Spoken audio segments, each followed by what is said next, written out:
Ce n'est pas eux qui la brandiront, mais bien Danny Boone. Fin du suspense, le plus célèbre des ch'tis sera le dernier relayeur de la flamme. Le secret était bien gardé, c'est lui qui allumera le chaudron olympique sur l'esplanade du Champ de Mars à Lille. Il y a aussi un symbole fort, il rend les gens heureux. Et cette flamme, notre volonté, c'est de rendre les nordistes heureux, qui s'imprègnent des JO, qui fassent plaisir, que les jeunes les voient.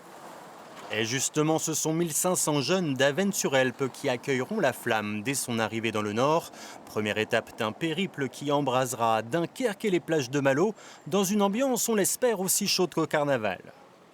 Vivement que cet événement arrive. Je sais que les Dunkerquois et tous les habitants de l'agglomération seront là, les enfants aussi. Donc j'espère que ça sera un événement, mais je suis sûre et certain que ce sera un bel événement pour nous, un moment très festif. 120 km plus au sud pour sa troisième étape, le cortège s'élancera sur les pavés de l'incontournable Trouée d'Arambert avant de rendre hommage aux mineurs en fin de matinée. Pas de temps mort. L'après-midi, Cambrai passe le relais à Tourcoing, 2 heures d'étape pour acheminer la flamme jusqu'au vélodrome de Roubaix. L'ex-sprinteuse tourquenoise Karima Louhami sera bien de l'aventure. Promis, elle courra moins vite qu'au JO de Pékin pour que le public en profite.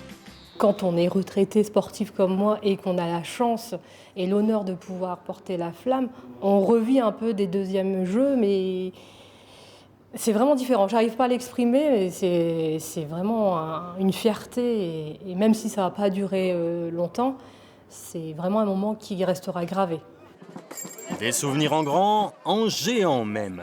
Toute la famille des Gaillans sera réunie au pied du beffroi de Douai pour une petite danse enflammée. Avant de passer le flambeau à Lille, la foule est attendue sur la Grand Place. Le président du LOSC, lui, soulèvera la torche quelques minutes, rue Nationale. C'est une vraie fierté, moi qui suis un sportif et un grand sportif et qui suis un dingue de sport. Voilà, porter la flamme olympique, ça représente beaucoup de choses. Ça faisait 100 ans qu'on attendait d'avoir cet événement en France. Ça fait maintenant plusieurs années qu'on sait que ça va se passer. Maintenant, on y est quasiment.